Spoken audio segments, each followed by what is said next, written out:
इस विश्व ने 2 विश्व युद्ध देखे, उसके बाद एक शीत युद्ध देखा, और उस पूरे समय रेडियो एक बहुत बड़ा हथियार रहा। आज फिर से पूरे विश्व भर में बम पर बम गिर रहे हैं। कौन किस पर कब हमला कर देगा, अचानक से किस रात को किस देश में अचानक से मिसाइलें आ गिरेंगी, कुछ नहीं पता। ऐसे में रेडियो एक बार फिर से पूरे विश्व के देशों का और उनकी जनता का सहायक बन सकता है। विवेचना करते हैं आज के वीडियो में।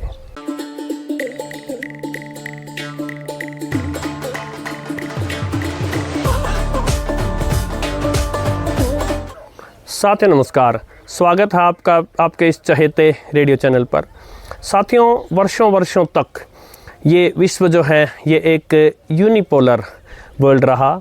अमेरिका का सिक्का चला, चाहे वो हथियारों की दौड़ हो, चाहे वो व्यापार हो, विश्व भर में राजनीतिक या कूटनीतिक दबदबा हो, हर तरह से यूनाइटेड स्टेट्स ऑफ अमेरिका ने, यूएसए ने विश्व को प्रभावित भी किया और उसका सिक्का चला साथियों। लेकिन आज समय बदल रहा है। दुनिया जो है वो मल्टीपोलर नहीं हुई है, लेकिन मल्टीपोलर होने की तरफ बढ़ रही है। चाहे चीन का आगे बढ़ जाना हो, या भारत का आगे बढ़ जाना हो, या रूस का फिर से एक बड़ी ताकत बन के उभरना हो, या फिर ग्लोबल साउथ कहिए, विश्व जो है वो धीरे धीरे मल्टीपोलर हो रहा है। साथ ही पिछले दिनों जो कुछ हुआ है उसके बाद यूरोपियन संघ जो है वो भी अब उभरने का प्रयास कर रहा है।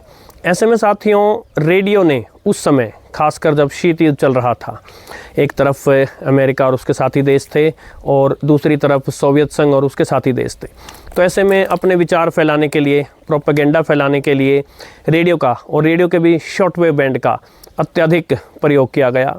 उन देशों की जनता तक अपने संदेश पहुंचाने के लिए जिन देशों में या तो कोई तानाशाह सरकार थी, या जिन देशों की जनता को ये जो दोनों महाशक्तियां थी अपनी तरफ आकर्षित करना चाहती थी, ऐसे में रेडियो पर उन्होंने बहुत कुछ प्रसारित किया। एक दूसरे की टक्कर में बहुत सारे स्टेशन से अपना प्रसारण करते रहे।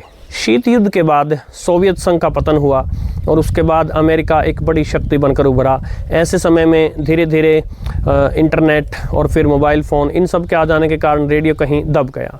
लेकिन आज जब फिर से विश्व में अनेक शक्तियां उभर रही हैं, अमेरिका का अकेले का सिक्का चलना अब कठिन हो गया है। ऐसे में दूसरे देश भी चाहते हैं कि उनकी आवाज़ दुनिया तक पहुंचाई जाए।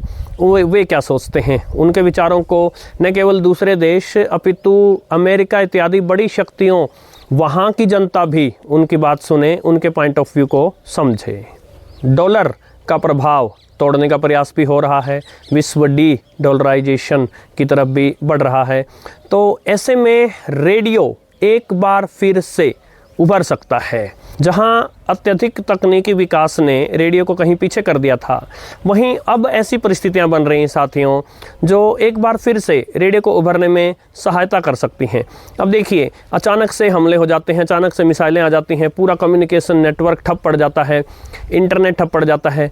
तो ऐसे में सोचिए, केवल 2 सेल्स चाहिए रेडियो को चलने के लिए, और उसको सेंसर भी नहीं किया जा सकता। जैसे इंटरनेट को रोका जा सकता है या दूसरी चीज़ें बाधित की जा सकती हैं।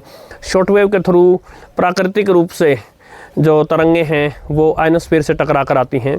तो ऐसे में रेडियो न केवल इमरजेंसी का अपितु अपने संदेश पहुंचाने का एक ज़बरदस्त साधन फिर से हो सकता है। एक बात और है साथियों, अब मान लीजिए अमेरिका कुछ बात कह रहा है, उसकी जनता जो है वो अपनी सरकार पर 100% भरोसा तो नहीं कर सकते। हो सकता है बात कुछ और हो और उनको बताई किसी और तरीके से जा रही हो।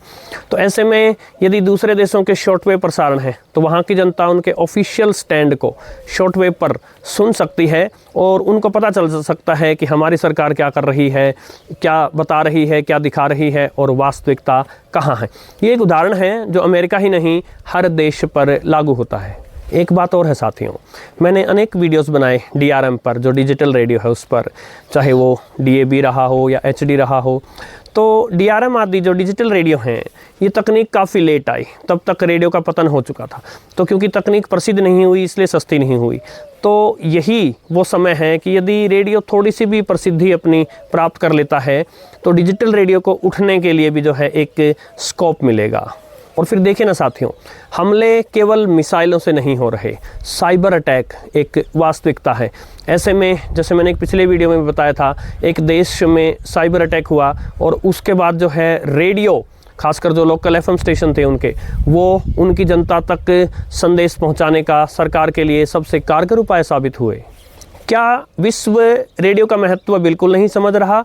जी नहीं, ऐसा नहीं है। देखिए चीन ने कितना अधिक समझा है रेडियो का महत्व, और ख़ासकर शॉर्टवेव बैंड जो है उसको तो कब्जे में ही ले लिया है एक तरह से। तो ऐसे में आशा कर सकते हैं कि दूसरी महाशक्तियाँ या भारत जैसे देश रेडियो के महत्व को और समझें, अपनी प्रेजेंस को और बढ़ाएं। रेडियो के थ्रू सिग्नल्स लंबी दूरी तक पहुंचाए जा सकते हैं, सस्ते में पहुंचाए जा सकते हैं, और सुनने वालों को भी एक छोटा रेडियो और 2 सेल चाहिए। सेंसरशिप या पूरा साइबर अटैक जो है उसको भी रेडियो झेल सकता है। शॉर्टवेव बैंड हो या मीडियम वेव बैंड भी रात को काफ़ी दूर तक प्रसारण पहुँचा सकता है। देखते हैं साथियों इससे आगे क्या होता है। वास्तव में विश्व जो है, आज विश्व में जगह जगह युद्ध छिड़े हुए हैं, अराजकता फैली हुई है, और ऐसे समय में, ऐसी कठिन परिस्थितियों में रेडियो एक ज़बरदस्त साधन फिर से बन सकता है। आशा आपको आज का वीडियो पसंद आया होगा साथियों। यदि पसंद आया है तो इसको हाइप अवश्य कीजिएगा, लाइक कर दीजिएगा, रेडियो के चाहने वालों के साथ इसको शेयर कीजिएगा, और यदि चैनल को सब्सक्राइब नहीं किया है तो सब्सक्राइब कीजिएगा। आपका विशेष आभार। नमस्कार।